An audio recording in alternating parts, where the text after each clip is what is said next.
On trial. I hear that there have been several successful evenings already with lots of vibrant discussion. So looking forward to a third evening of the Birkbeck Law School's putting of the European Union on trial.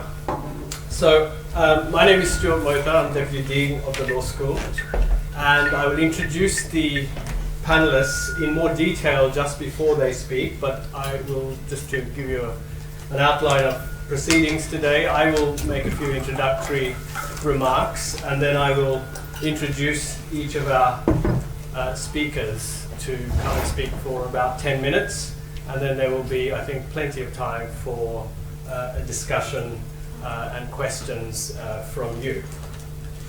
I also want at the outset to thank Professor Michelle Everson, who has done a lot of the coordinating of this week of events, and also Ruth Saunders, who has been quite actively involved in organising and publicising this event. So thank you both very much. The panellists, I'll say a little bit more about them, but they're Nadine Elanani, Fortis Vergis, Evan Anopoulos and Marko Milokovic. I'll introduce you in more detail just before you speak. But I wanted to kick off this discussion on the EU and migration by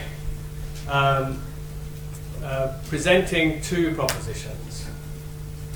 One is that Europe is redundant, and to ask the question, if Europe is redundant, what is the nature of this redundancy?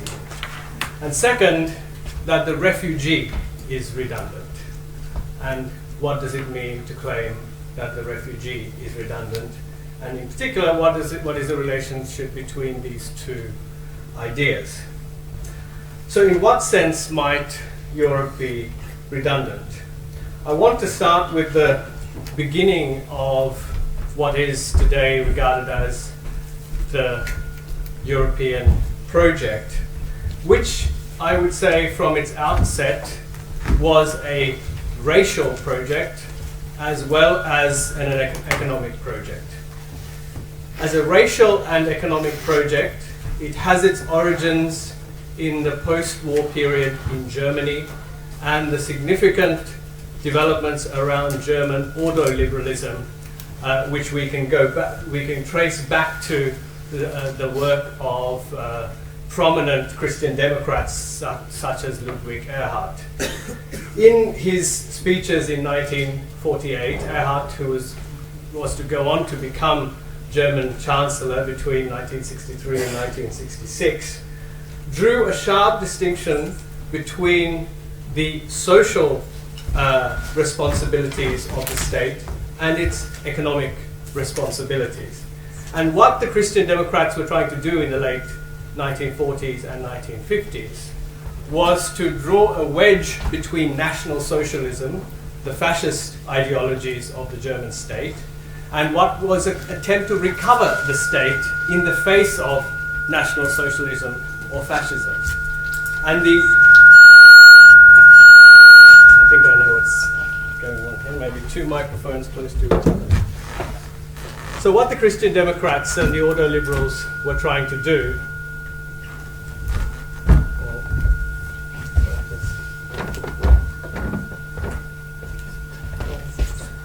what's going on? Is it me being too close to the mic, far away from it?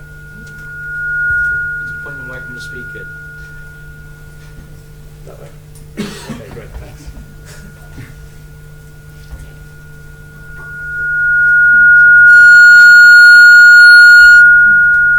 Switch that one off again. Yeah. They're all off. Switch that one off. I'm sorry about this. Okay, thank you.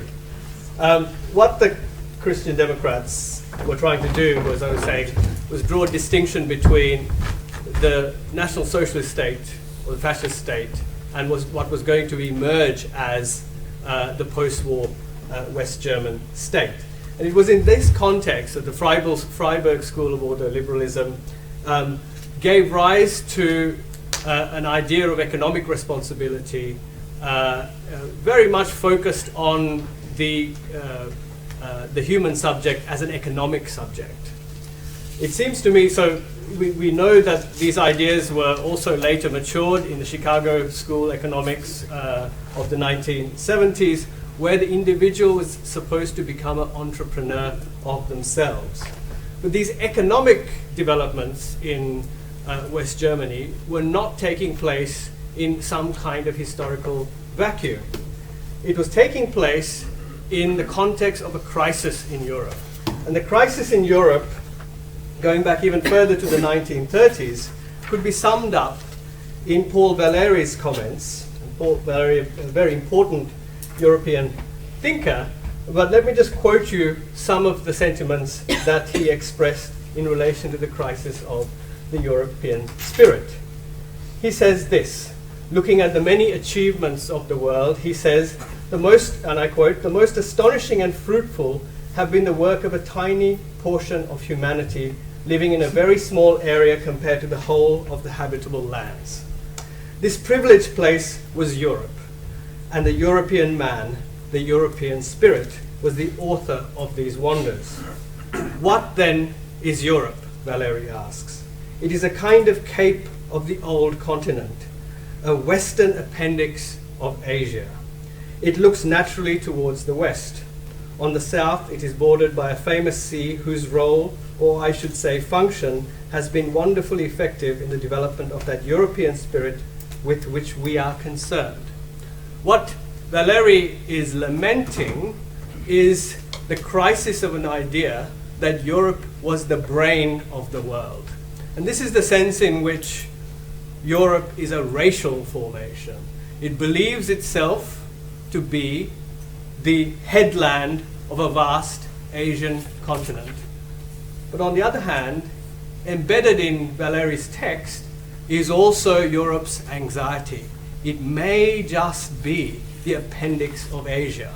And we know about the appendix. It is a redundant organ that harkens back to when we were eating grass and needed to process, process uncooked vegetative materials. So for Valéry already, the problem of Europe's redundancy had presented itself. So it is in that sense, I think, that we are currently facing a question of the redundancy of Europe. That is not to say that it is to be dismissed.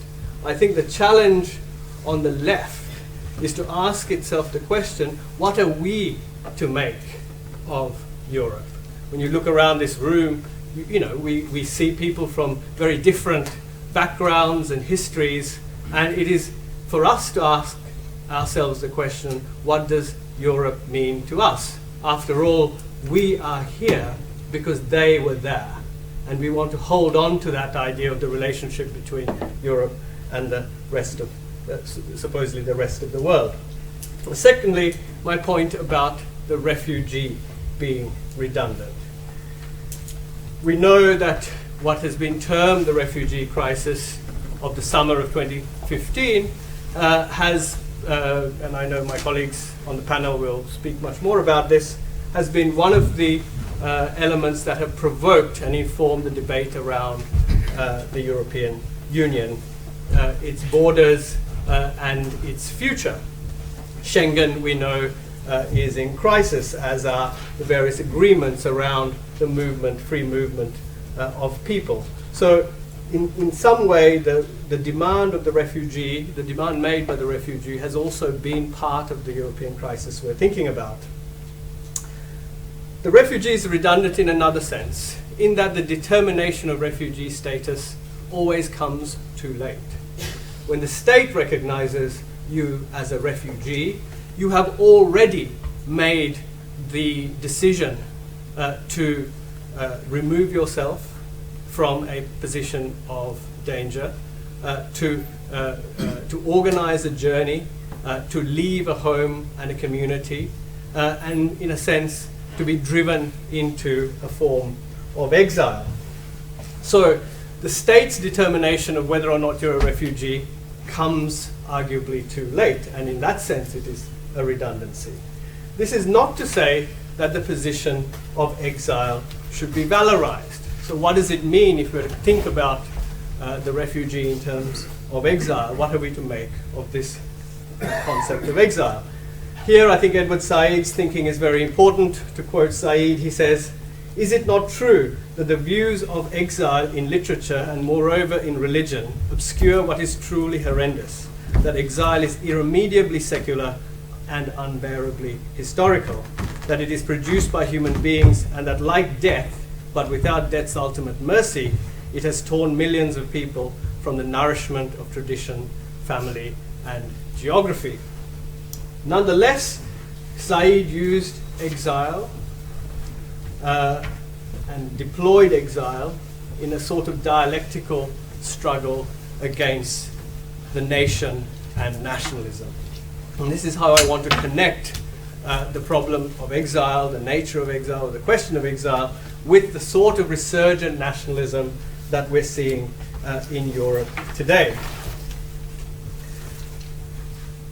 If exile is going to be a site from which we think about what it means to be in Europe, then arguably we need to turn ourselves into inhabiting Europe with the ethos of exile. So what would the ethos of exile be? I draw from Adorno, who said, what it means to have a moral imperative in the context of thinking about exile is not to be at home in one's home. Not to be at home in one's home. That is to say, to question the being at homeness, the sense in which we can have some certainty about what our home is. And it seems to me, whether it's, I think the question about Britain or the UK in Europe today is also a question about whether the UK can be at home in Europe. What does it mean for you or I to be at home in the UK or indeed in Europe? And what would it mean for us to put these ideas into question? We could argue that a certain kind of neoliberal globalization is in crisis. I mentioned some of the roots of this crisis at the beginning of my talk. Part of that crisis is, part of the response to that crisis is to reassert the prominence of the nation state. But we know that this nation state, or this idea of nation, is not in itself an innocent phenomenon. So I think we should throw these ideas into question, that of Europe, that of the refugee, that of exile, and that of nation. And I hope that in the discussion that we're going to have from our contributions today and from hearing your thoughts and questions, we will arrive at some of the answers to these problems. So thank you very much. That's my opening, which was probably maybe a little bit over 10 minutes. Okay, so now I will introduce my colleagues. Dr. Nadine El-Anani, whose research includes working on international and EU refugee law, does work on human rights, critical legal theory, and feminist legal theory, to speak to us about.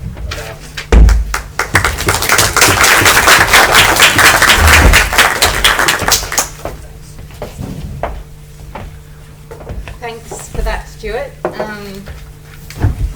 Nicely, I think, leads on to what I have to say. I suppose I'm going to make more of an argument for Britain being redundant, I think, but I'm not sure. Anyway, let's see. First I'd really like to thank Michelle for inviting me onto this panel. I feel quite grateful in relation to the timing to have the opportunity to speak about this particular issue of so-called migration crisis at this particular time. But having said that, gratitude aside, I do always feel uncomfortable being invited to speak on the issue of migration crisis. I don't see migration or the movement of people to better their lives as a crisis.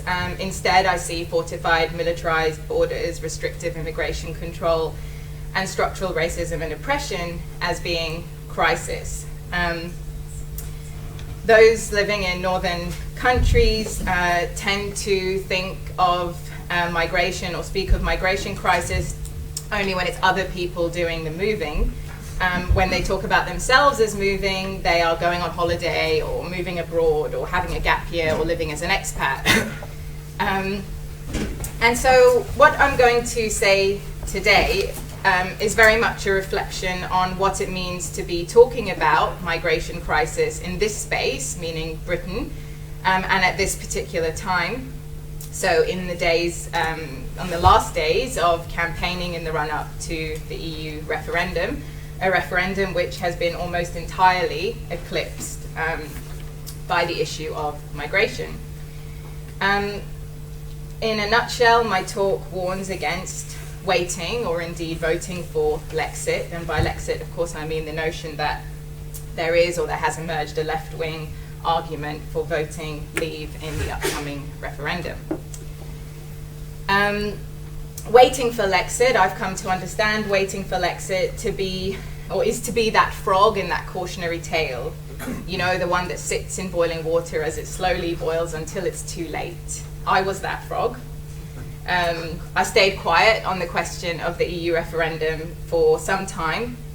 I was waiting, hoping for a strong left argument for exit, or Lexit, to emerge. I've taught European Union law for a long time, both at this institution and previous, at least 2 other institutions.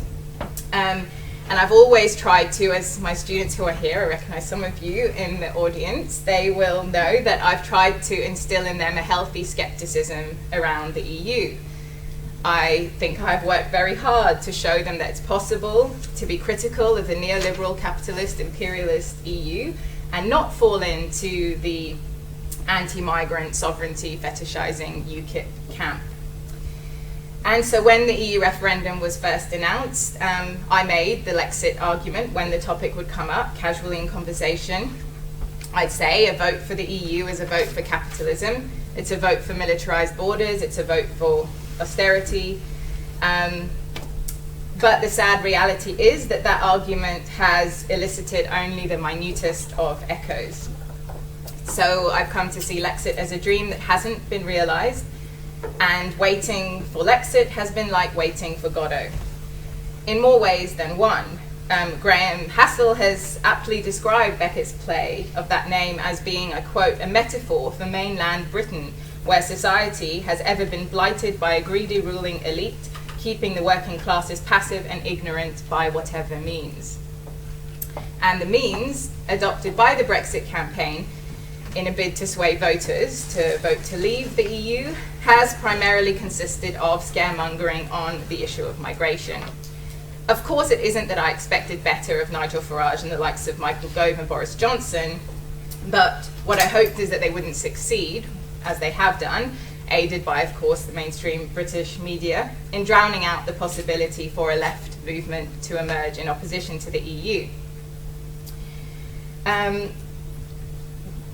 despite my early hopes, the Brexit campaign has been entirely dominated by the ugliest form of Euroscepticism imaginable. There hasn't been the space that I've had in my lectures to kind of inculcate a different view of the EU. As Priyamvada Gopal has put it, a vote for Brexit is a vote for, quote, the magnificent lie that exploitation, austerity, greed, and impoverishment have all come to Britain from the nasty outside. It's quite difficult for me to choose a low point over the months of campaigning. Of course, that's not surprising when you're choosing between Nigel Farage and David Cameron. But was it when Nigel Farage had the gall to say to a black woman who challenged him on the racist rhetoric of the Brexit campaign in the course of a live televised debate that he is, quote, used to being demonized?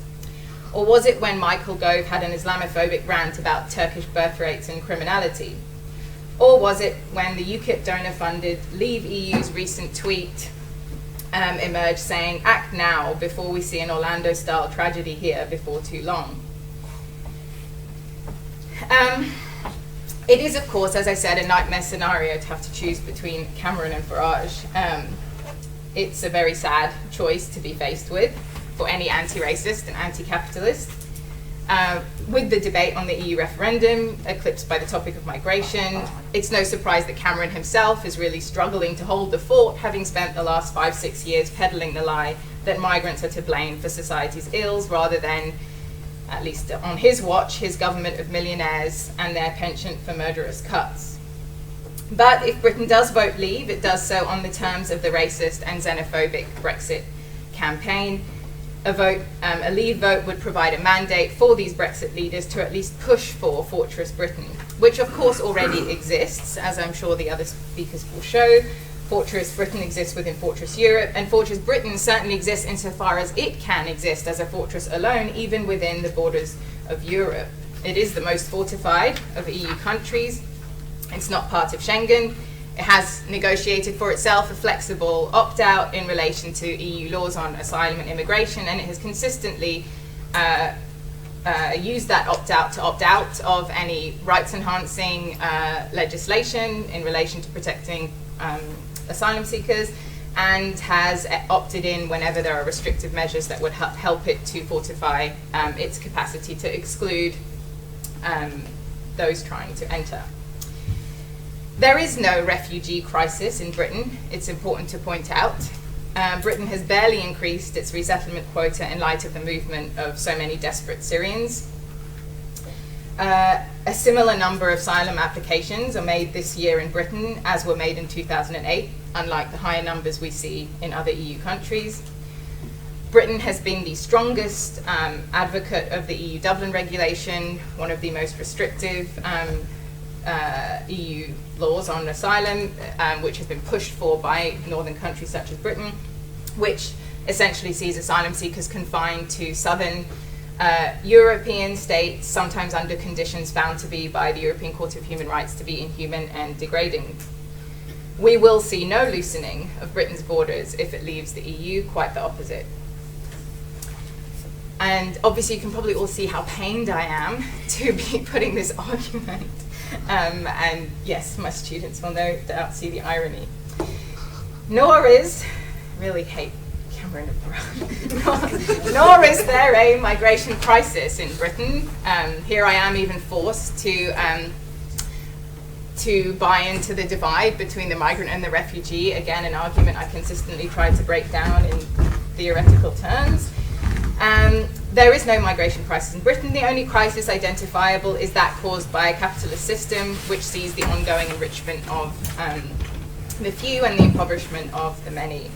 Capitalist structures enable oppression on a mass scale. Leaving the EU isn't going to ameliorate this. In fact, if we just think of one small example, the British government was so afraid that the EU might empower British workers that it negotiated an opt-out from the Charter of Fundamental Rights of the European Union because it contains a guarantee for the right to strike for workers. Unlike in other EU countries, there is no right to strike. In Britain, successive governments have legislated to curtail the possibility for industrial action, and of course we've seen the most recent and most vicious assault in the Trade Union Act of 2016. So despite the rhetoric about migrants being a drain on resources, the HMRC tax figures of 2013 to 14 show that migrants contributed 2.5 billion more than they took out in benefits. Pains me to say it, and quite frankly, I wouldn't care if they took out more than they did put in. I'm not going to get into myth-busting around migration. There's plenty of literature to read on that for those who care to. Nor am I going to be drawn into a debate about whether or not migrants enrich the societies in which they live. Why? Because fundamentally that is a racist question. It erases a history of colonialism, as Stuart was mentioning, which has set in motion the migration of today, and assumes a pre-existing static society, membership which can only be validly determined by birthright. Migrants have the least capital and so tend to be the easiest to exploit. We've seen this in the unrelenting scapegoating of migrants that has characterized the Brexit campaign. It's a very convenient distraction from the material consequences of the current government's austerity measures. The run-up to the EU referendum has shown Britain for what it is: woodwork. The washed-up bracken of the British Empire and the ugly flotsam of its legacy of racism. From this woodwork, the Brexiters have emerged. They've long been dreaming of the days of empire, when Britain was defined by its racial and cultural superiority. And the EU referendum has provided them with the opportunity to realise the dream of toughing out their neighbours. It's EU migrants up for debate right now. But watch this space. Given half the chance, they will kick the rest of them out too. A Leave vote would legitimise the racism that is at the core of the Brexit campaign and would provide a validating framework for the enactment of the ugly promises that they have made. Take, for example, their wish for an Australian-style immigration system, an idea originally proposed by Tony Blair. I'm only mentioning people I dislike immensely in this talk, as you can see. Inspired by Australia's Pacific solution, and we know what that looks like. Visas for the white and privileged, while brown and black refugees set themselves on fire in prisons on remote Pacific islands. And so I'm going to end by saying, be careful what you wish for, be careful what you vote for. Thank you.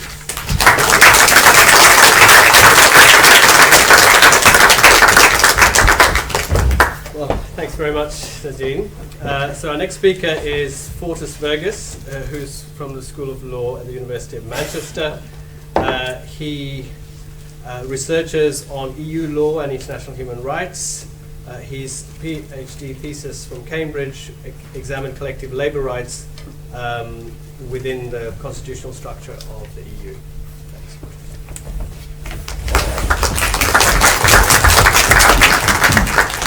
So thank you, Stuart, and thank you, Michelle, for setting this debate up.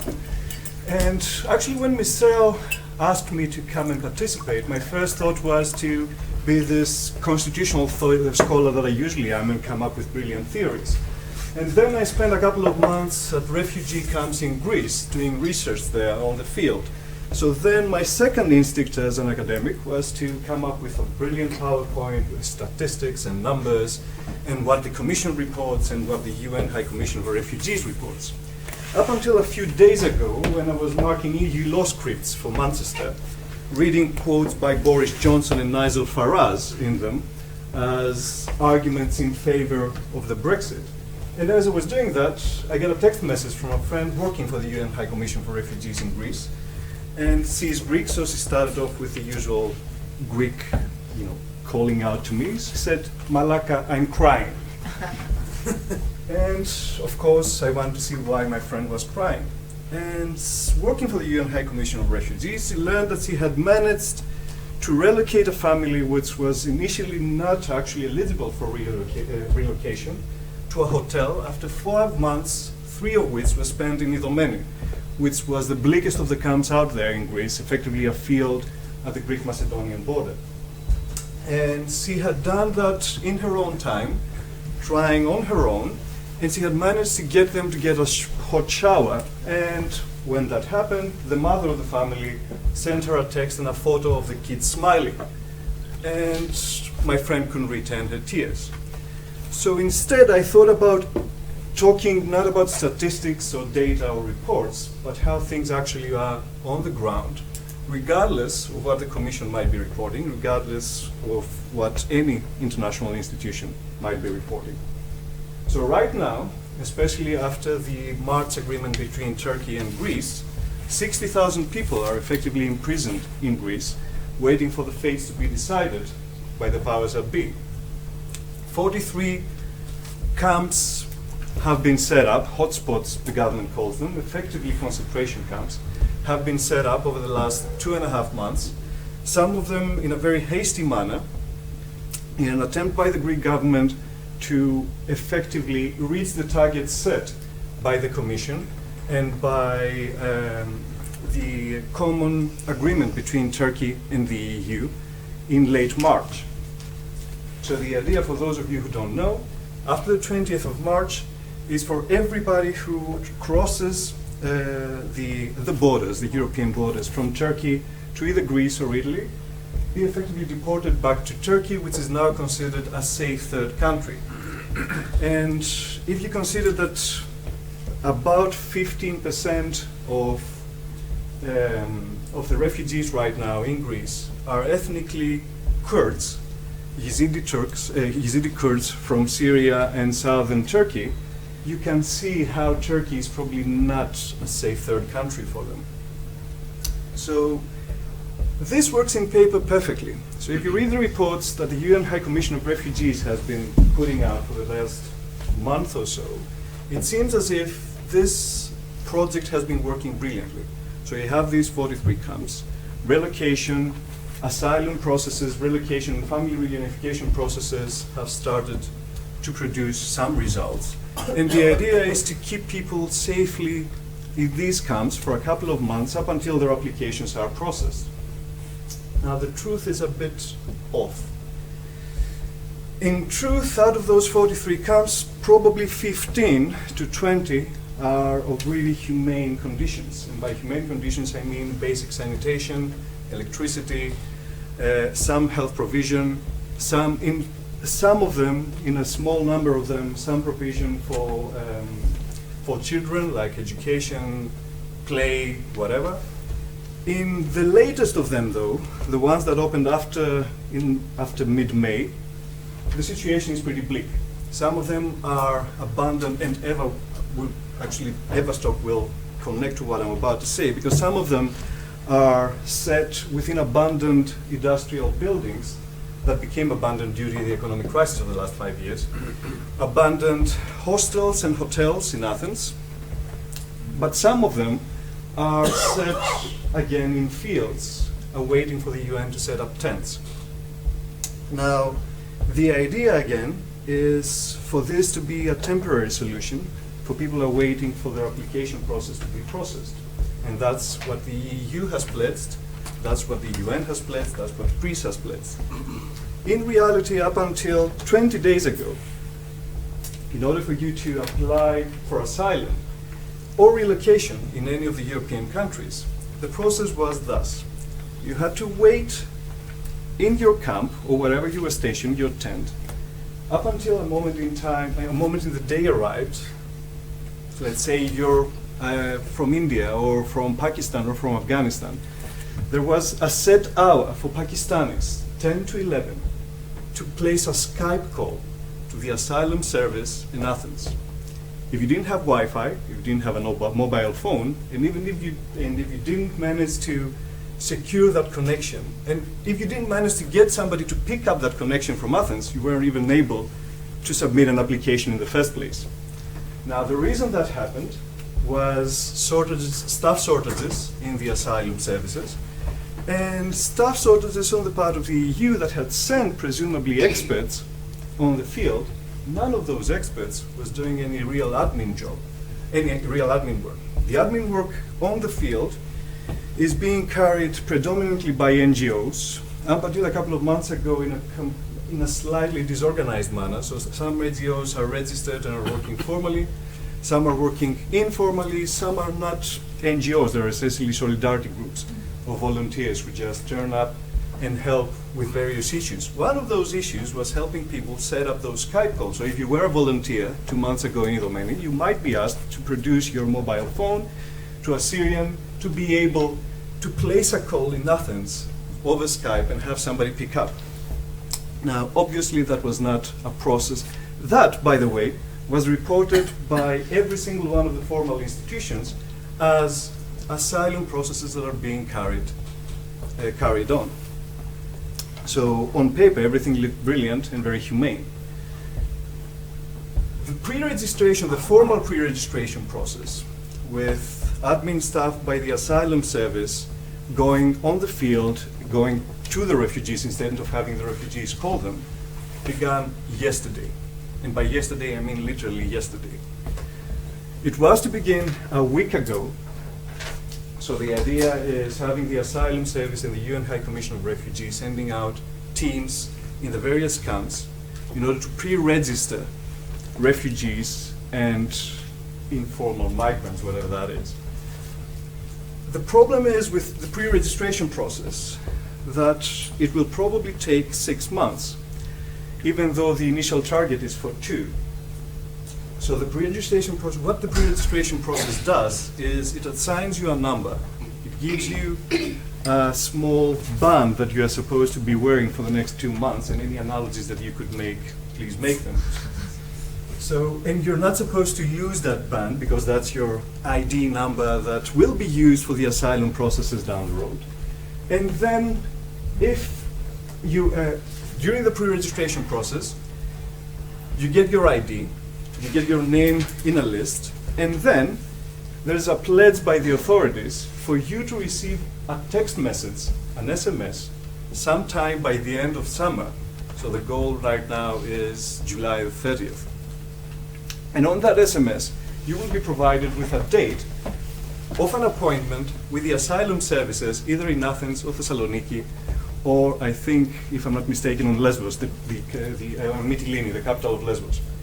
So again, the idea is for somebody to be waiting in these camps for months, and actually the asylum service concedes to the fact that the appointments might take place in November or December. So the idea right now is to keep people in these temporary camps that are anything but for the next 6 months at least, until their application process is processed. And obviously, if your application is to be rejected, you have the rights to an appeal, so add another 6 months to that. On top of that, if you happen to have landed on European ground after the 20th of March, every member state has the right to declare your application as inadmissible.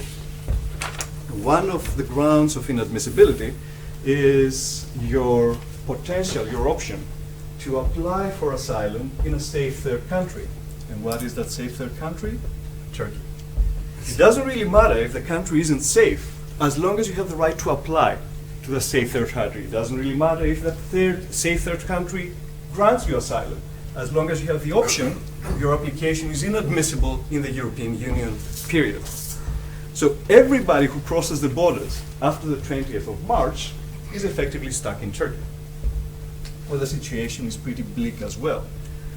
Now, the Commission has worked with Turkey, and they have pledged 3 billion euros for Turkey for the next 2 years, 2 billion of which have already been given out. They have pledged reformation of the visa process with Turkey in return for effectively creating a huge concentration camps just outside our borders, because these dark people don't look nice effectively in the EU. And the problem with that, to go back to what Stuart was discussing, that Europe is not the EU. Europe is effectively a perception, an idea, if you will. And it's quite stark to be talking to people who come from Syria, highly educated, some of them having received postgraduate education in an EU member state, that don't grasp the fact that they are asked to effectively relocate to concentration camps outside Europe, where they would expect Europe to open their arms because solidarity, humanitarian ethos, and all that is associated with the European culture, if you will, on the face of it. And that was actually, and again, to go back on the ground, 2 months ago I was in Idomeni, and I spent a couple of days there, more than a couple of days there, volunteering. And as I was volunteering, I met a guy who was helping us out move boxes around, who was about my age. He was 35, father of 2, an engineer, a civil engineer from Damascus. And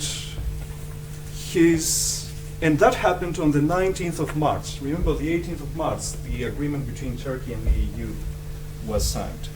And we were trying to convince people that the borders were not going to open for them anymore. And that was it.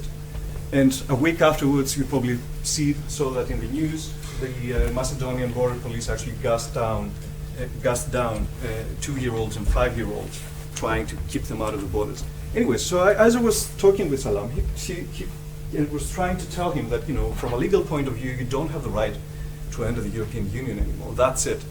That statement has been signed. The best that you can do is apply for asylum in Greece and see what happens.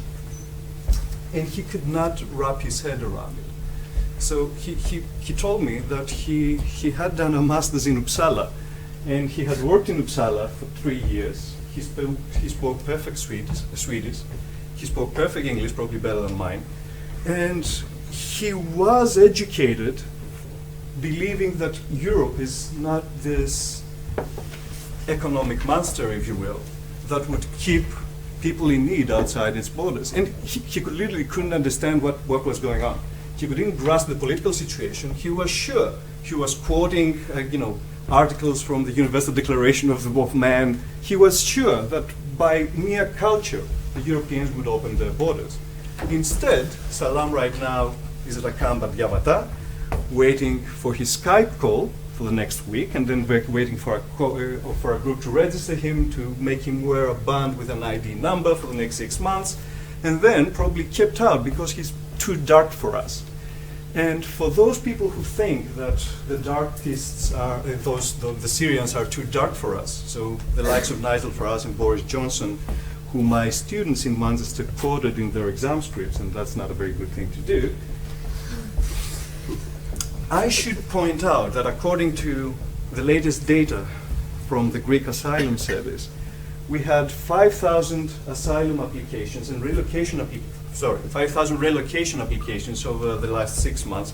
And by relocation, I mean your application to relocate to another member state than that in which you're applying. So effectively to enter the European Union. 5,000 applications have been submitted. 300 and 500 have been accepted and processed and sent to the other member states. And out of these 300 and 500, 2,500 have been accepted by various member states, of which the UK has accepted none. So no dark-skinned people coming our way. Nigel Farage should be very, comfortable about that. Now let that sink in. So it's one thing to be discussing about theory. It's another thing to be discussing about how the EU portrays itself and how the EU actually shows herself to be behaving through its reports, through its memoranda. It's quite another to see how things are actually playing out on the ground under the auspices of the EU, if you will, and under the monitoring of the EU, which accepts the situation to be the resolution of a humanitarian crisis when it's anything but. Thank you.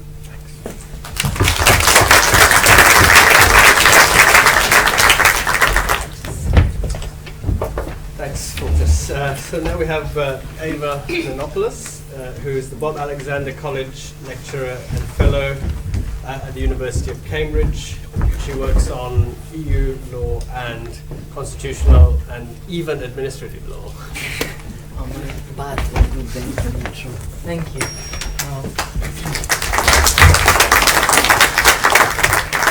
Well, thanks very much, Michelle, and all of you also for coming. It's really a great pleasure to be here.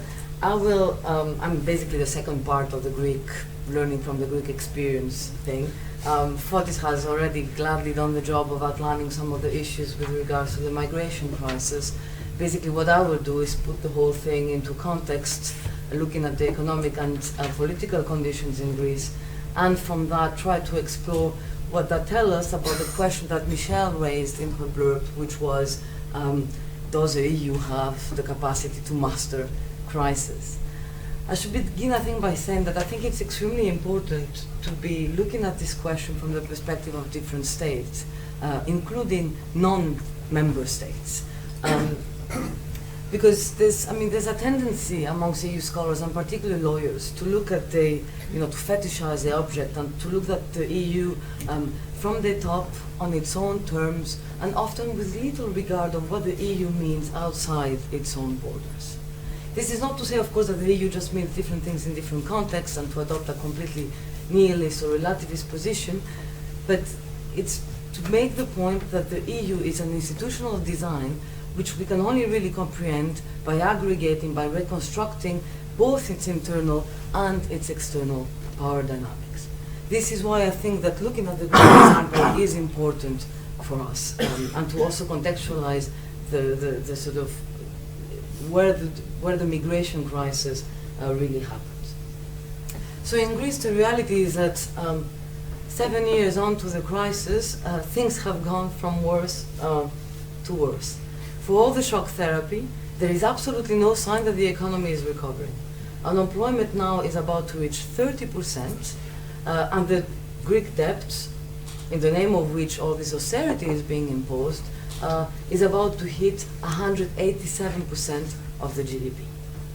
Last March, it was reported that Brexit might be again on the cards, as the country, for the first time again, has gone back into recession. The humanitarian and social crisis is also widening. In February 2016, the government said there is no way that another cuts to pensions will be made. There's been 11 cuts to the pension scheme since the crisis began.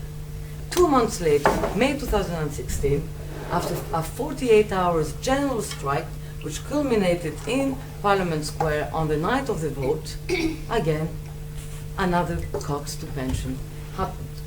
More than 45%, I think I have the statistics, of pensioners already had to sustain sometimes an entire family on a pension which is below the poverty line at 665 euros per month.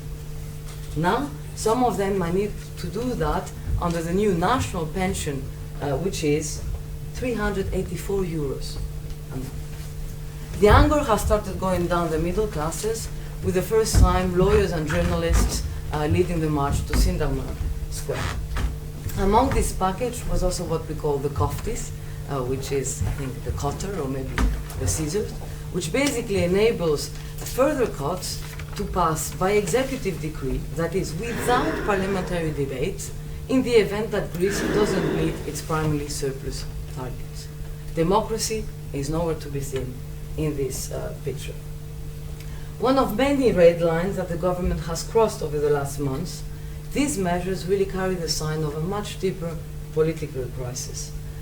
From 2012 to 2015, the rise of Syriza, as well as the its election as the first radical left party in Europe, made the suffering and humiliation of the Greek people almost bearable. 2 days after the famous popular Ochi against austerity last July, the hope that is embedded in that vote was simply betrayed. What remains of Syriza after the split from the left platform has completely surrendered to the tutelage of the Troika and became instead the first government, the first left government to implement what is probably the harsher of the three memoranda.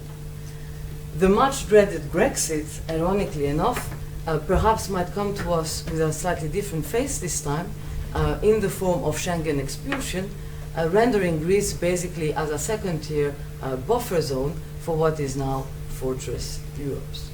Meanwhile, the neo-Nazi party Golden Dawn, whose trial only resumed a couple of weeks ago after a more than 5 months hiatus period as a result of the ongoing lawyers' strike, still keeps a secure third place in Parliament and has already taken upon itself to violently police the new EU-Turkey deal, basically, committing horrific acts of violence and terrorism and aggression against migrants. Now, what about the EU's response? Now, with fears of a pan-European contagion of an anti-austerity government, or the monetary union collapsing, because of course parties like Podemos or the left bloc in Portugal have considerably downtoned their rhetoric on the euro or the debt. Since then, basically, Europe tries to revert to a narrative that makes the crisis in Greece a distinctively economic, technical crisis, and also a distinctively Greek crisis. So I have quotes here for the head of the European analysis. The bigger issue now, they say, is the ongoing disagreement between the Europeans and the IMF over exactly the size of the fiscal adjustments that are necessary for the Greek situation. While Schäuble made clear that the refugee issue and the aid program for Greece should not be mixed. They are two different things. So European solidarity is not at play here. Greece's burden with regards in managing the European border crisis, and again, I like to use also the word border crisis rather than migration crisis, needs not to be reciprocated basically in the economic and financial realm. That is what it means. This strategy, I think, attempts squarely to project onto the Greek crisis an interpretation that distorts and supplants reality, but also collective memory. Both the economic and the migration crisis originate in a wider crisis of capitalism and Western imperialism.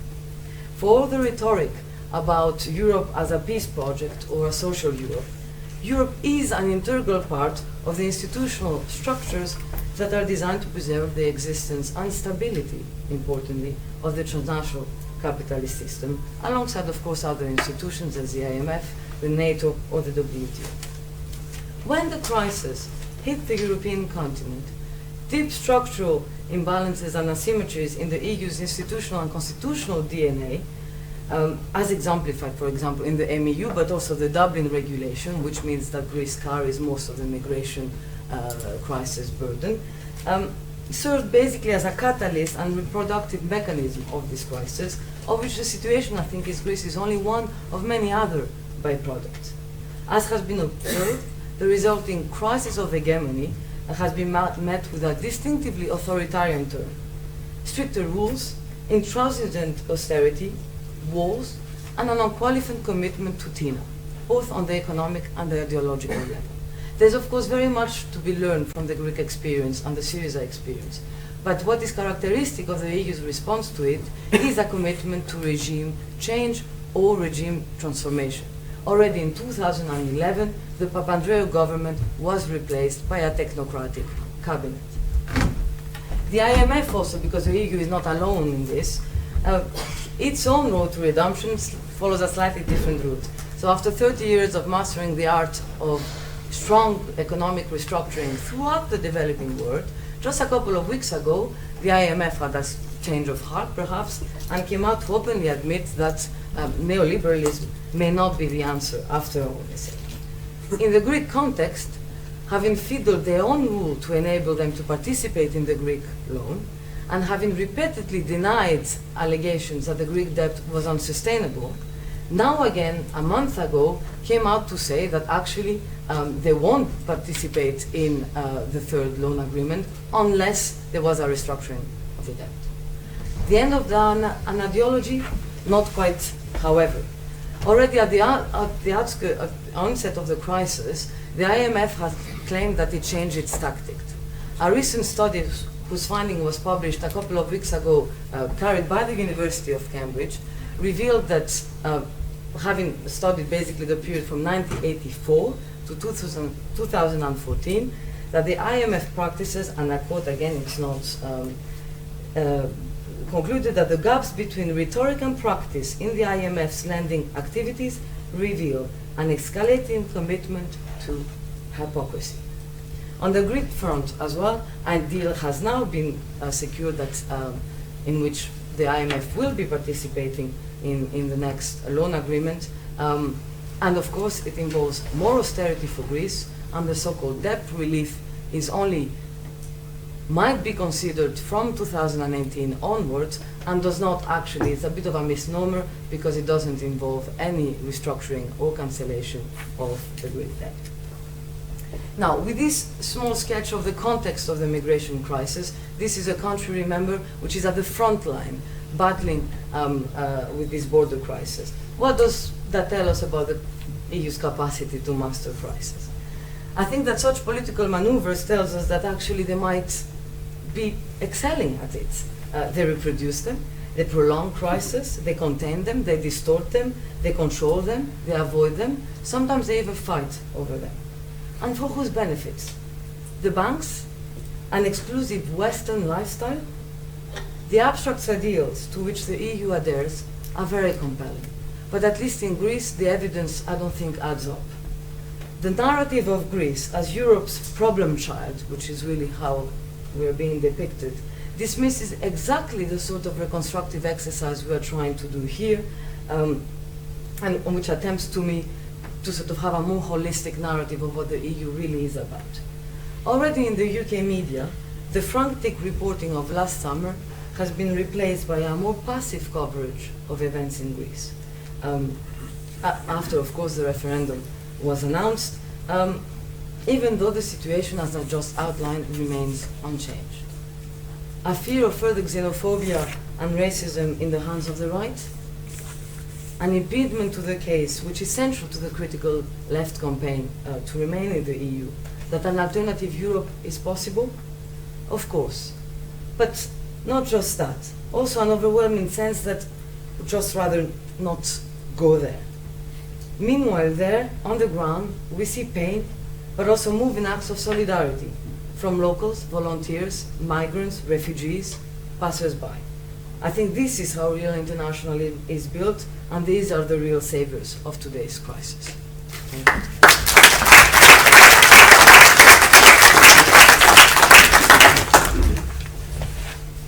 Thanks very much, Eva. We now have Mark Darko Milankovic, who is a lawyer and research fellow at the Institute of Social Sciences in Belgrade in Serbia. He's a postdoctoral fellow at the Center for Constitutional Studies and Democratic Development at Johns Hopkins University School of Advanced International Studies in Bologna. Can I bring your slides up?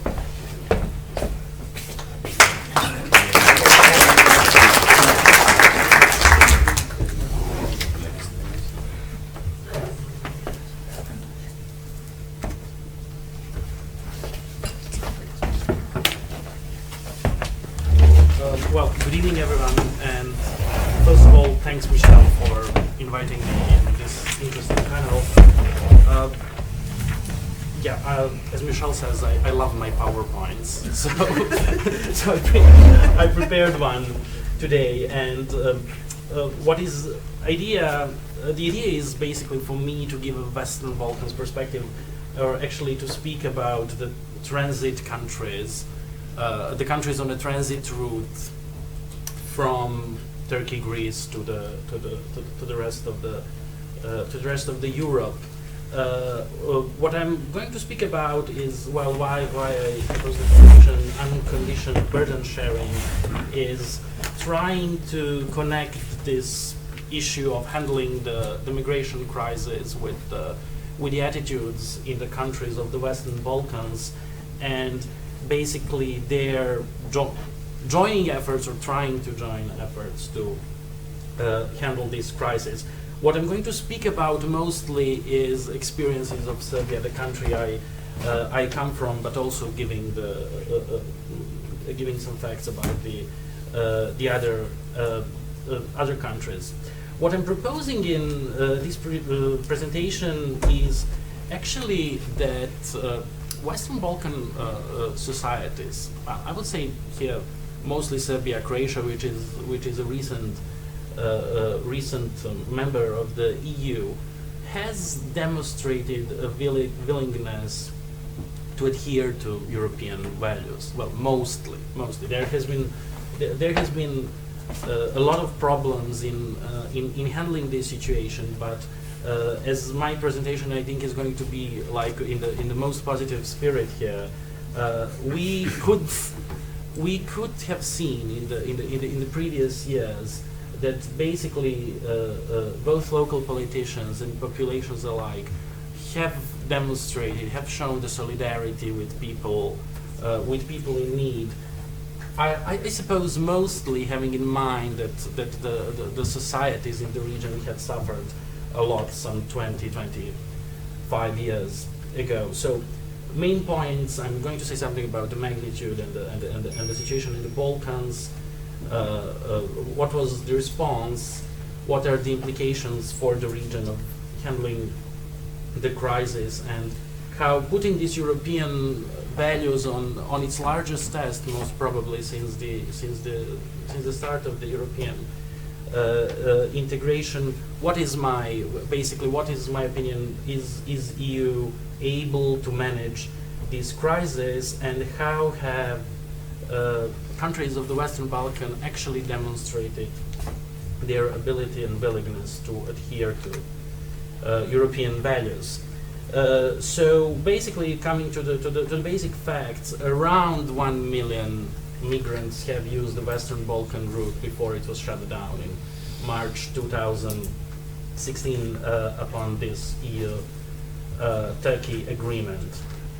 For our lawyers, it's very interesting because we have a situation that people are actually entering the EU, they are entering the Schengen zone, then they were forced to exit the Schengen zone, go from Macedonia and Serbia, and to re-enter the Schengen zone through Hungary. Well, it was the situation up until August when Hungary decided to erect the wall. Then the migration route turned to Croatia. It was a little bit chaotic. It was there were a little bit of tensions between Serbia and Croatia, but at the end, a lot of solidarity, I think, has been shown.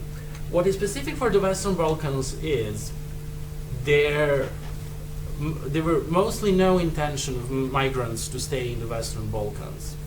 So refugees were really aware of the fact that these are the poor countries and that they can't basically they can't look for their fortunes there, unfortunately for us. So these are some numbers.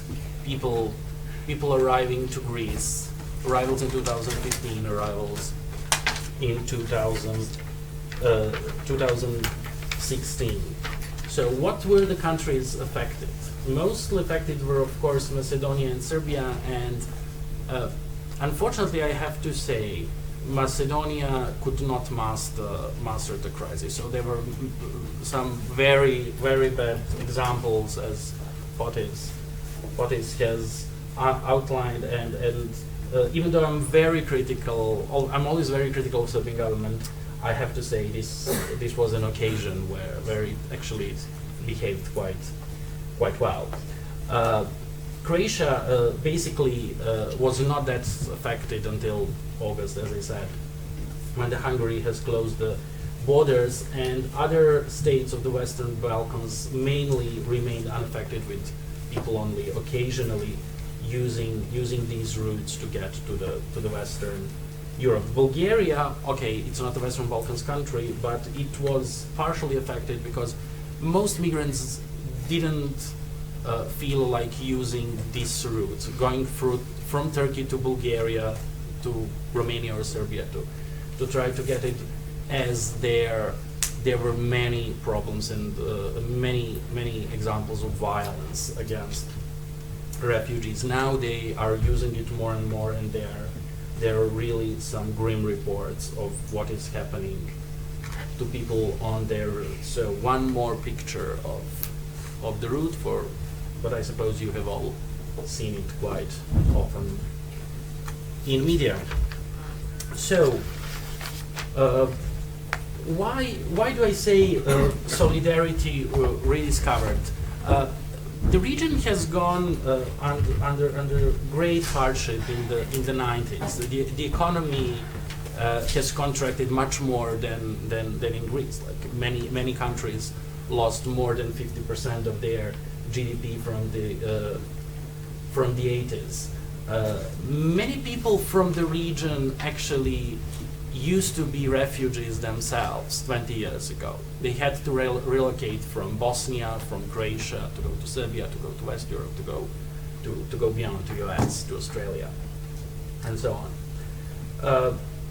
Mostly people coming to our region up until 2014, they were coming in small numbers, and they would mostly stay in Serbia when their smugglers were caught with people. So people would then stay for a couple of months, mostly in Serbia, trying to find a solution for their misfortunate situation and trying to get on to the Western Europe. So what are some experiences? What were the responses? Well, public administrations, yet we are speaking about some of the poorest European countries, they have tried to handle the situation in a best way they could. Unfortunately, as I said before, Macedonia couldn't do it. Serbia tried to do it quite well, but you are faced, as Greece is faced, with a grim situation. You have thousands of people to shelter, to provide them with medical aid, to provide them with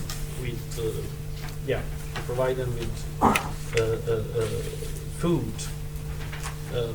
and it was a really troublesome. It needed EU civil response mechanism to be activated. So some aid was actually given to Serbia as a non-member state, which was the first time. It was a huge mobilization by the government. It was a huge mobilization by civil society, and a lot of solidarity has been shown. I think we can actually be quite proud of that. I'll skip something and come to the last point. So the idea was for us to answer the question: is EU able to master the crisis? And my answer would be most definitely yes. It's not a small crisis, but it's not as huge, it's not as burdensome, it's not, well, put it like this, expensive as the financial crisis was. So if we have a union of 500 million people, out of which 400 million is living in some of the richest economies on the world, it's really not a problem to help 4, 5, or 6 million people in desperate situation. Do you help them in Europe? Do you help them outside of Europe? That's the other question. But it's really appalling to see how the response was overall slow. So, is there going to be new conditionality for the Western Balkans regarding refugees? We still don't know whether Western Balkan societies are going to be requested to shelter some of the refugees.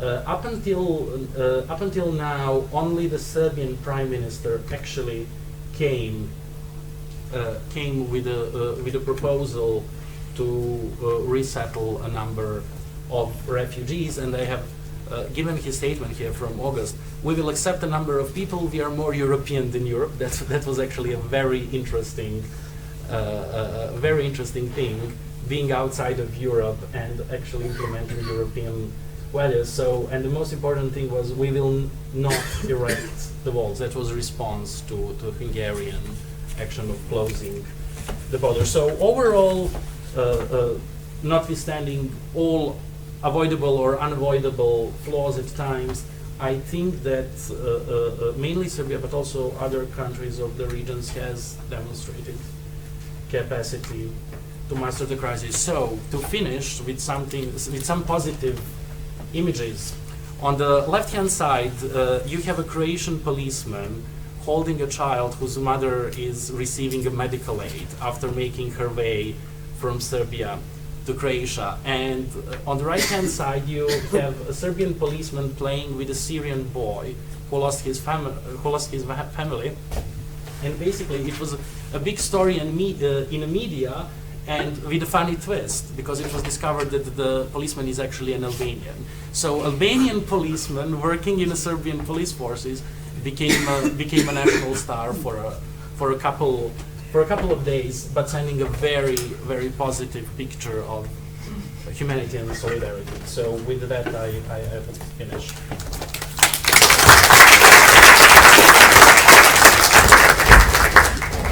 Thank you, Marco. Right, well, thanks very much to our speakers. So we have time for questions and discussion. I think we've heard a number of different perspectives,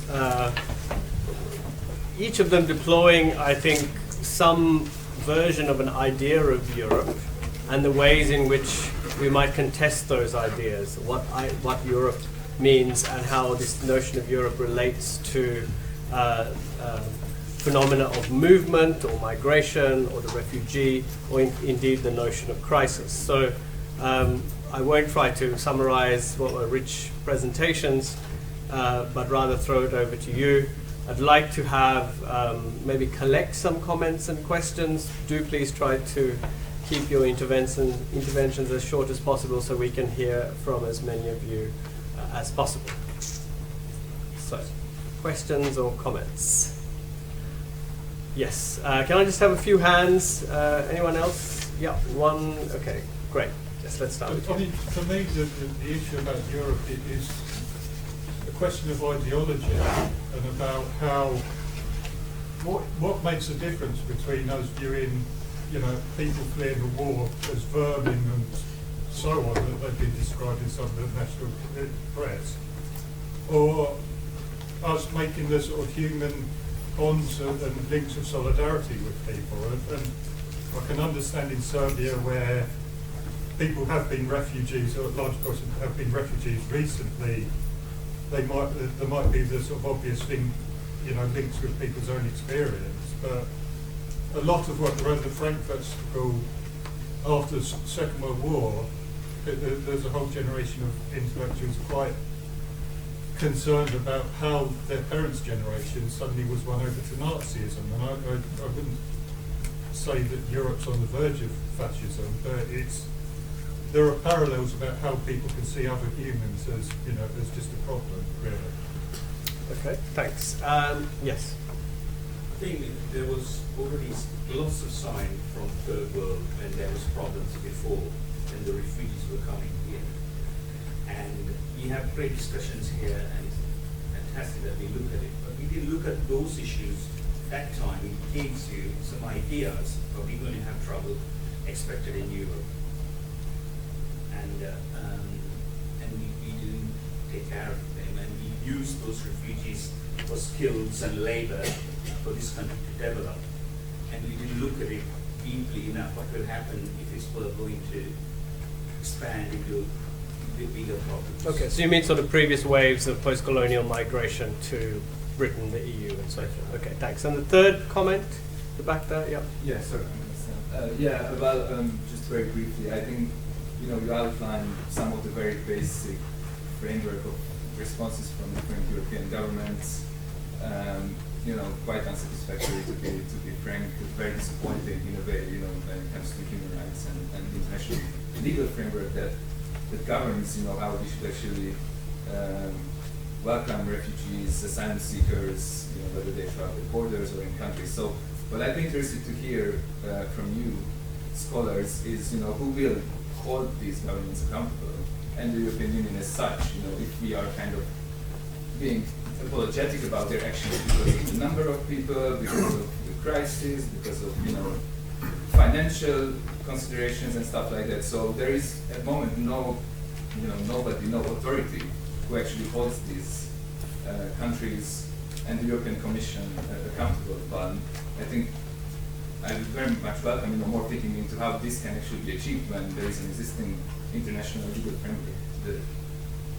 Okay, thanks. So we have question of ideology, the idea of histories of movement, and questions of accountability raised. So we have already three significant issues. No, we'll come back. I'll take another round. It's related to that Okay, question. very quickly. Yeah. Okay, I'm a migrant myself. I'm not voting for Brexit. I'm voting in. I'm pro-Europe. And just to get to the question, there's a Chinese saying which goes like this: the number of flies which make their way to the kitchen depends on how much food there is. So, the migrants are not coming just from Syria and from war-torn countries, but they're also coming from Pakistan, Afghanistan, Libya, and from North Africa. So, the more food you put in the kitchen, the queue will just land there. There's no stop to that. So we all know that resources are scarce, and we have to make a choice. I'm not going back to the race system, and we're only an island. There's only a limited number of people who can take. I'm not going back to that. I'm just saying these are the real concern of the other people in Britain, I think. Okay, thank you. Shall I come back to the panel to address any of those issues? So we have question of ideology, question of histories of movement and migration, question of accountability, and a question of comment you raise here about kind of finite resources and what is perhaps motivating movement in the world. Yeah. May I start from the last question? So putting food on the table and flies come flying. It's not a question of resources, because you need to actually ask yourself, why do these people come here? So why is Pakistan and India desolate? Why is Afghanistan impoverished? Why is, Syria is in a war, Afghanistan is in a war, Iraq is in a war. Who started that war? And why was that war started to begin with? So even if you don't take that into account, yes, let's assume that you have immigrants trying to come in from third countries outside the EU for economic reasons. Why not put them in good use and induce economic development instead of actually closing down your borders and leaving them out? As you pointed out, you yourself are an immigrant. Myself, we and Eva are migrants. We're from Greece, and we are working here and we're contributing. And that was one of the questions Syrians and Afghans actually asked themselves. So, who actually gave Assad the bombs to level our cities?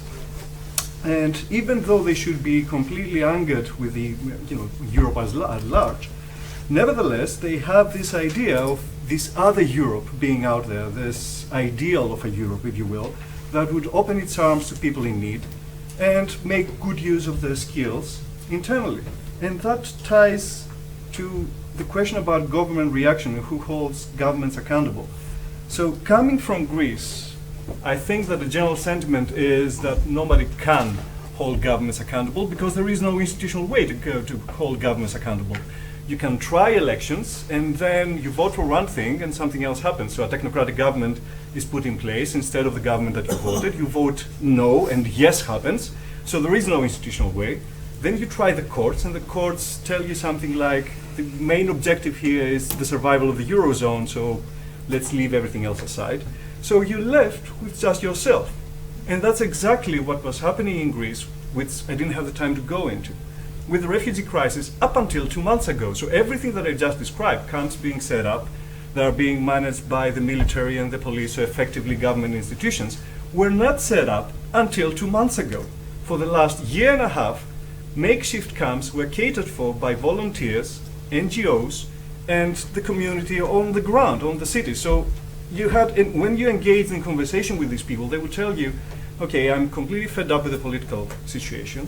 I know I cannot change anything through the institutional routes, but I can at least give a hand to these people.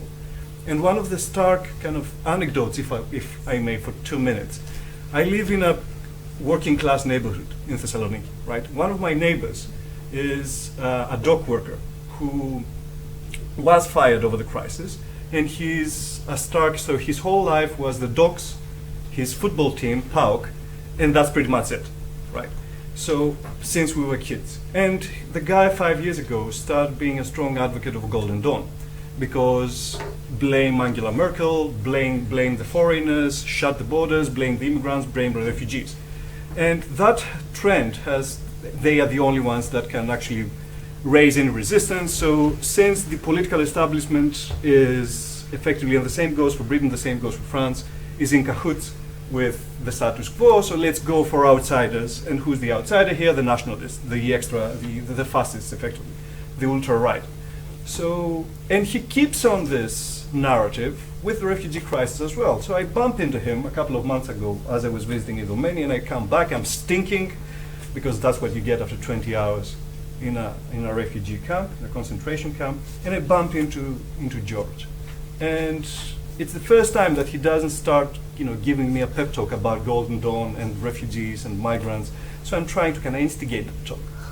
And he just lowers his head and tells me a story. And he goes, a couple of days ago, I was in my flat and I was telling all these things about refugees coming to steal our jobs like flies. For example, hovering around our economic luxuries, financial luxuries. And his grandmother stands up and she goes out and she comes out with holding 2 bags. And she tells him, go get the car running. So he goes down and gets the car running. And he tells me, I'm sure that we are going to her sister, who's 85 years old, lives two roads down the neighborhood, down the block, and we usually take food to her. So he doesn't say anything. His grandmother is completely silent. She just holds 2 bags. And they enter the car, he starts driving towards her sister's place, and she's like, no. Take this road and go that way. So he goes that way, she doesn't say a thing. Up until they reach a point of the road, and she says, okay, stop.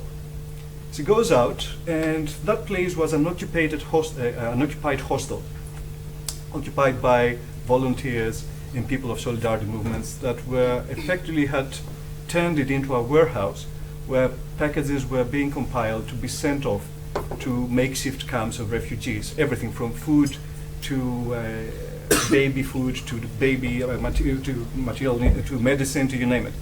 So his grandmother, still having not said a word, opens the door, goes out, gives her 2 bags to the volunteers, comes back to the car and tells him, the next time you will open your mouth and foul-mouth these people, remember 50 years ago they were us. And she said that because for the last 100 years, Greece has gone through not only 2 world wars, but 2 civil wars, two dictatorships, 2.5, two dictatorships, and a massive relocation of population, two massive relocation of population in the 1920s and the 1960s.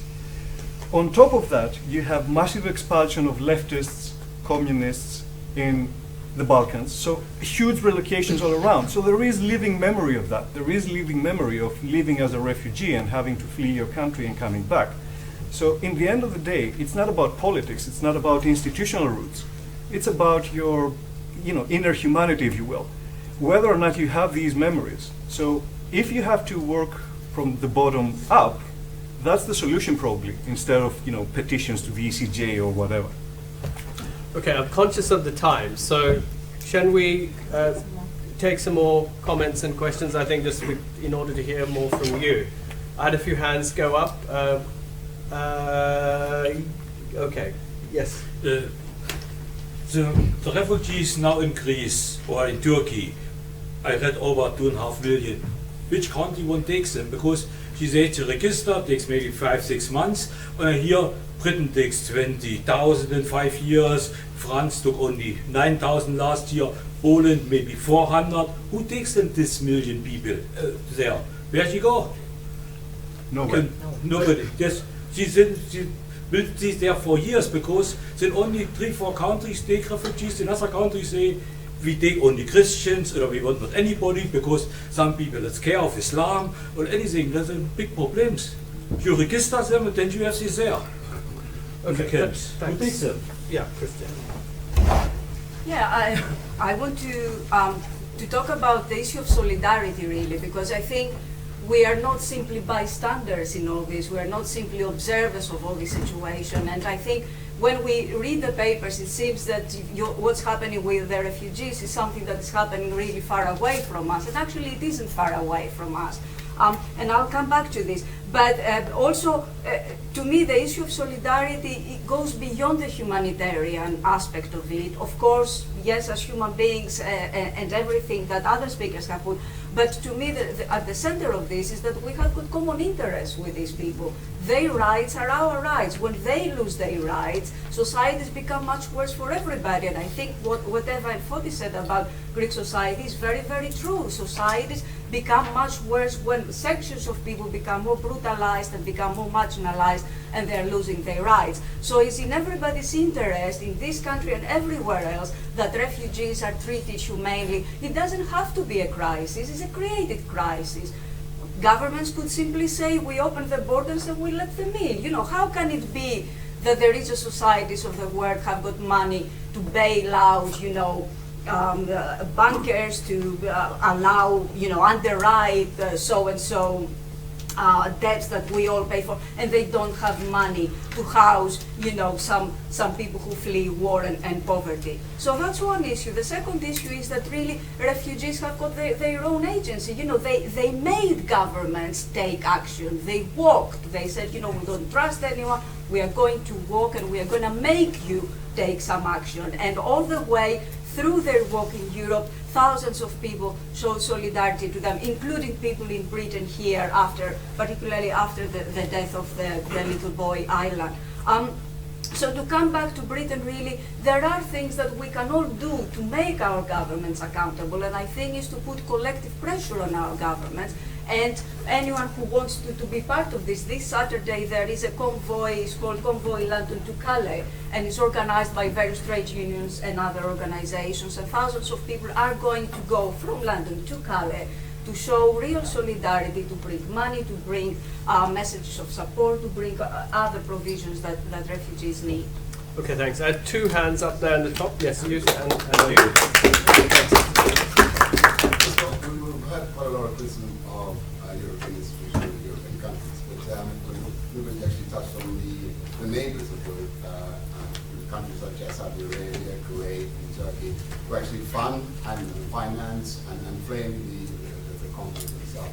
As far as I know, Lebanon has taken well over 1 million people, the Iranians have a little bit, but not a single person has been able to enter Kuwait or Saudi Arabia. And these are exactly the people who fund them. They, instead of actually doing, the Greek people, there are hundreds of thousands of people living under poverty, and they have to bear the burden of this, and they're doing their best again.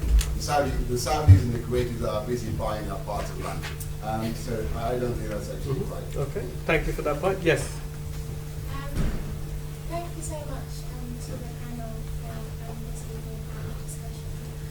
Just on the point that the lady at the front was raising, that the power is essentially in the hands of the people to persuade the governments to have the courage to take action.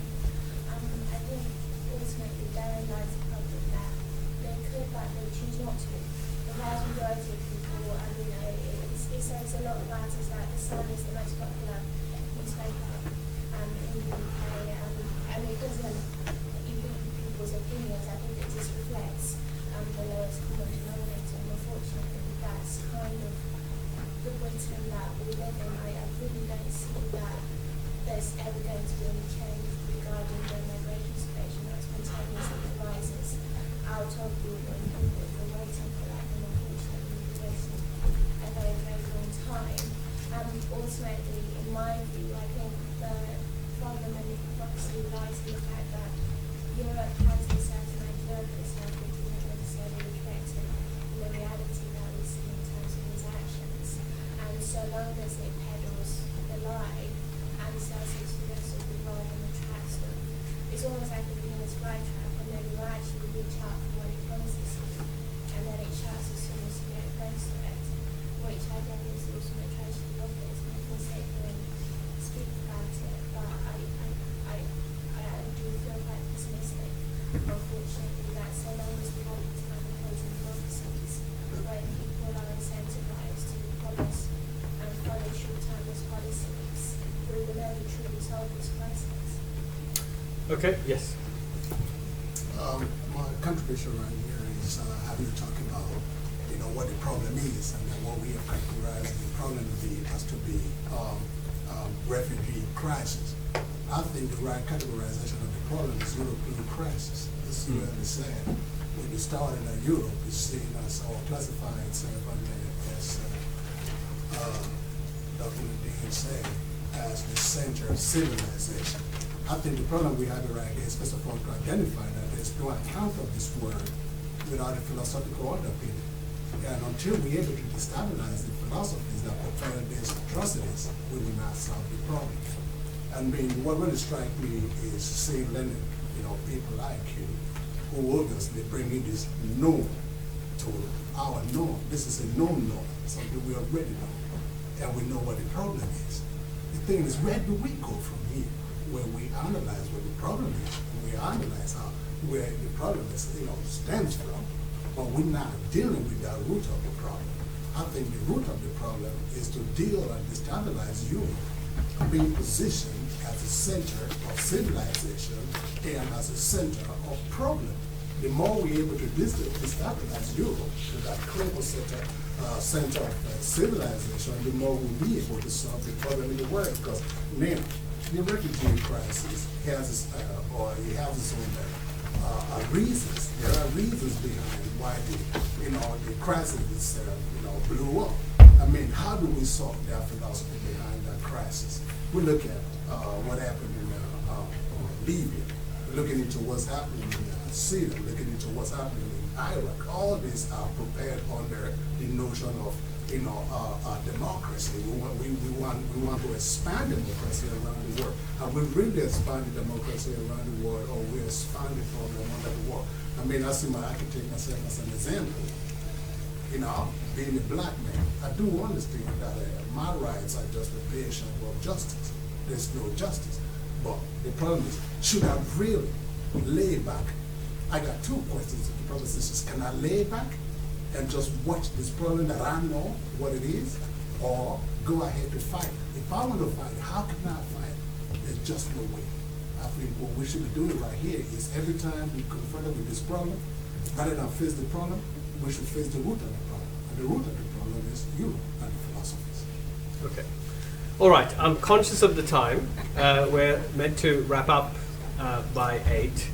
I just want to give a final round of comments to our panelists, starting with Nadine.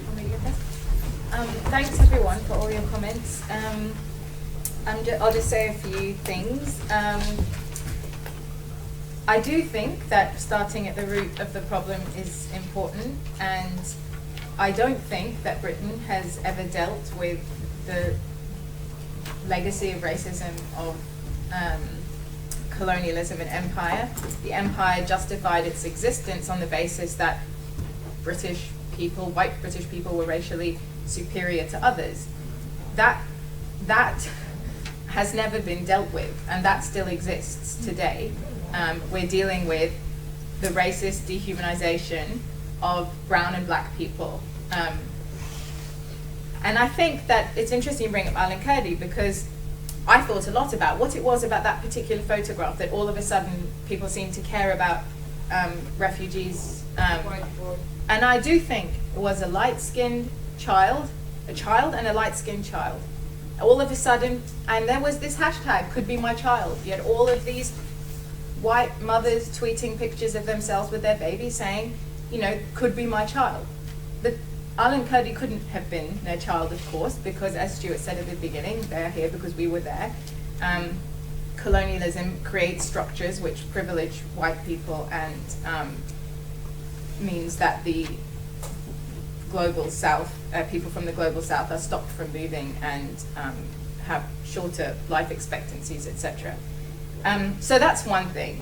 The other thing that comes from that is an arrogance. And I have to say the comment about the Chinese proverb, etc., flies, as applied to this case, is a dangerous one, a dehumanizing one, to describe migrants as vermin, as flies. Of course, I know that isn't what you meant to do, but That's it has not been what done. I think. No, I know, absolutely. Yeah. But I just think it's better to steer clear of that. But it also, I think, hints at an arrogance that people everywhere want to come here. When this demonization of Turkey was used recently around the EU referendum, you know, Turkish people were saying, why would we want to go and live in a racist, cold, expensive country? How dare they? Our family come and visit us here if they want to come here.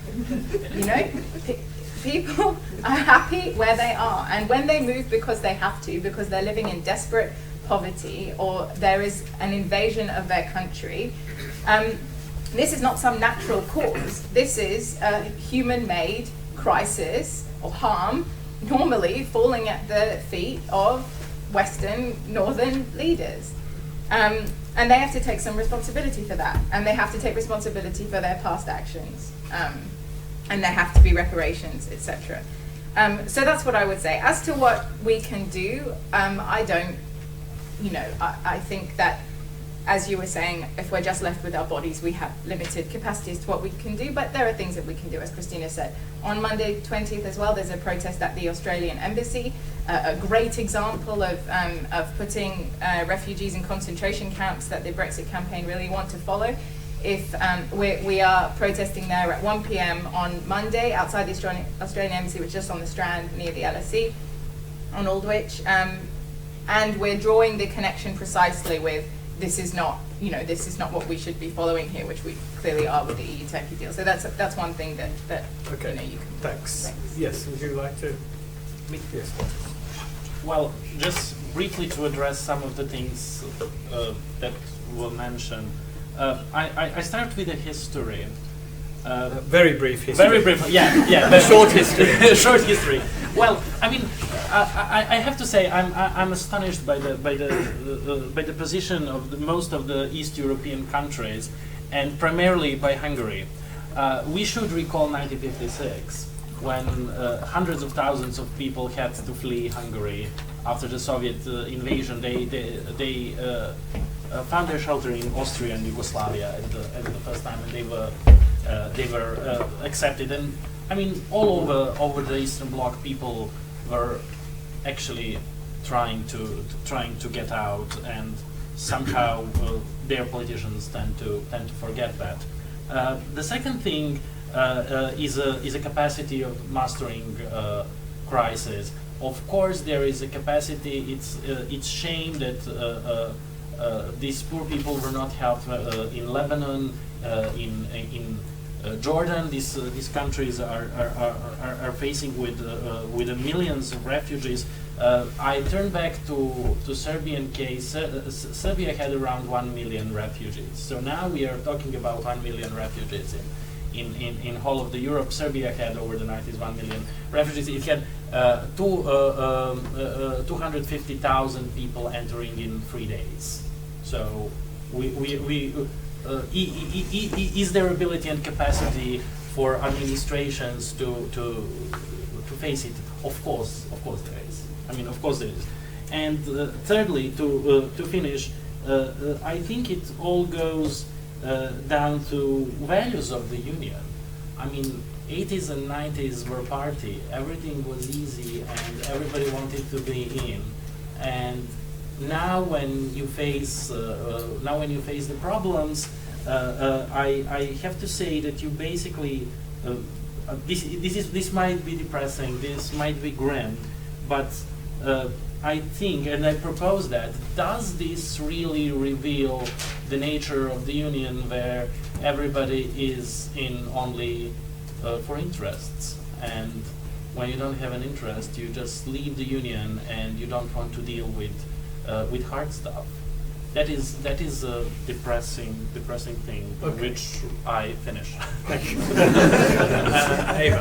Yeah, thank you. I think I'll just then make two very brief comments. The one on generally accountability and the emphasis that the audience itself has placed on political and civic forms of accountability rather than legal, and our choice probably to do that, I think is just illustrative of the broader crisis also that is at play as lawyers, which is the legal crisis. I mean, the reason not to talk about law here is that the European Union has a tremendous crisis of of laws, of what it means to be regulated by something with legal form.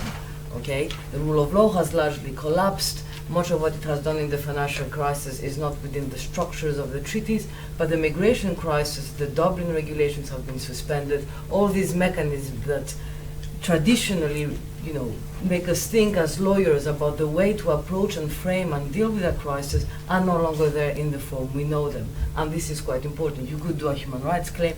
There's many cases pending at the moment in front of the Court of Justice and the European Court of Human Rights from various, I think, from Greek people that are stuck in various camps and so on. But I don't think this is in itself sort of revealing that the law is absent, because it is largely absent. The other, I think, general point has more to do about the permanence of that. So somebody raised the fact that this crisis has a history, and of course, even things like the EU-Turkey agreement, Libya was performing the exact same role before Gaddafi fell. Libya was receiving tons of money to patrol the European border. Europe has always been, free movement internally has always meant a securitization and patrolling of the external borders of Europe. And of course, after the Arab Spring, after the destabilization of North Africa, and after also the Syrian war, they left themselves with no proxy to be able to carry that. This is why I think it's also a border crisis and not a migration crisis, above all. And looking into the future about this notion of permanence, and this is, I think, something that Fotis might speak much more about, because I'm also not a migration lawyer myself, but what we witness in Greece is a normalization of the migration crisis. So from these ad hoc camps, they've now been moved into sort of old army buildings, where what we see is, the provision of some level of education, you have schools, you have various things, activities that we try to implement. Of course, this is all positive for the refugees, but think of the flip side of this, which is that you're normalizing their own condition and refugee or migrant within society and excluding them from the normal course of life. And this is something nobody is taking them.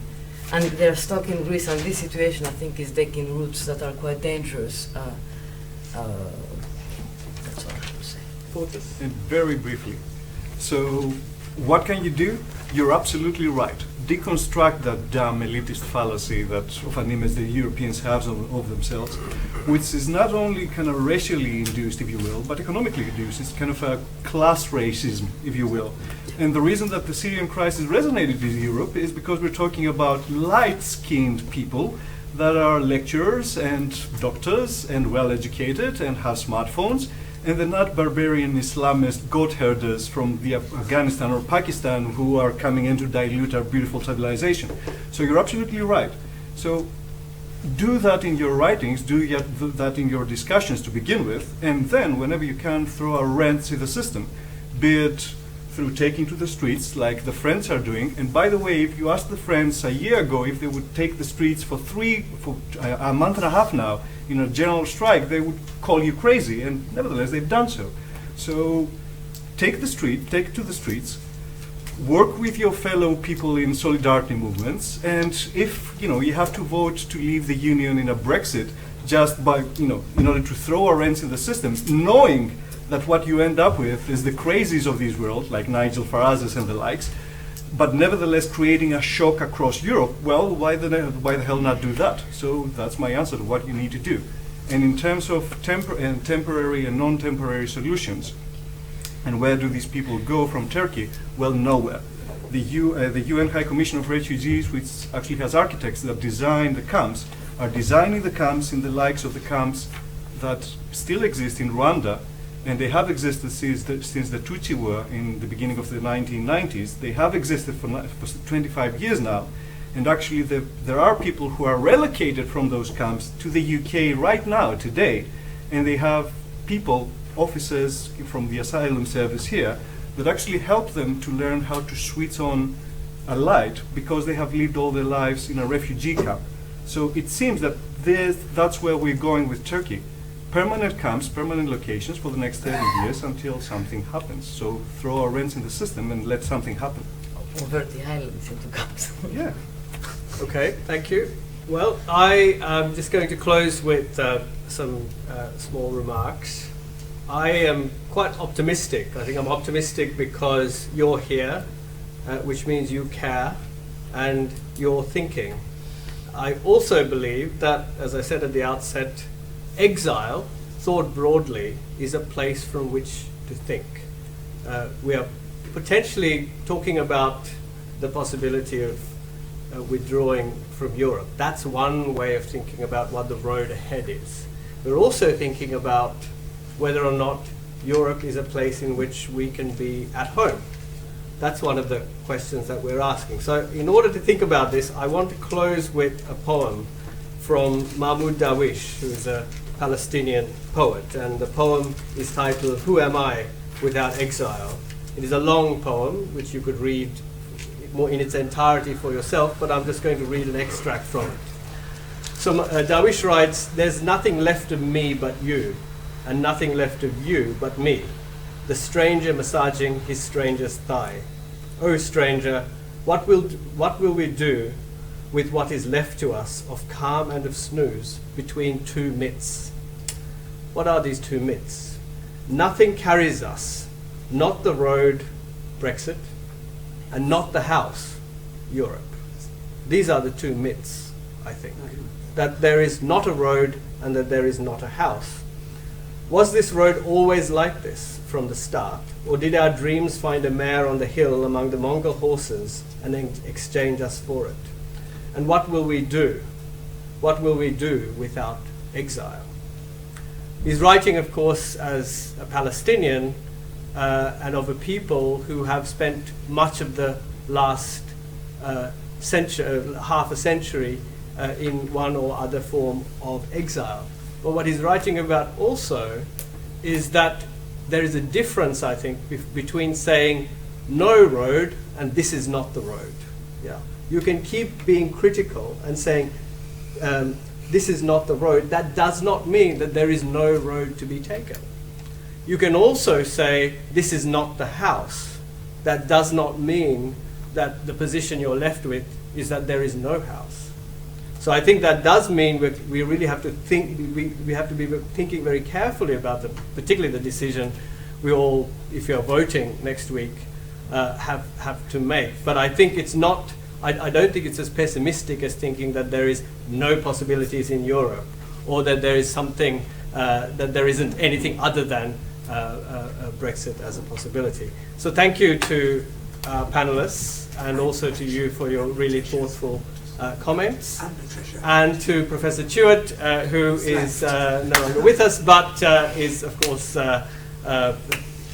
the force behind Law on Trial, and the fact that every year we have a set of interrogations around an important theme, and this year, of course, for obvious reasons, it is Europe. There are 2 more sessions left, tomorrow and on Friday. The details are obviously on the law school website, and I hope to see you again over the next couple of days. So thanks very much.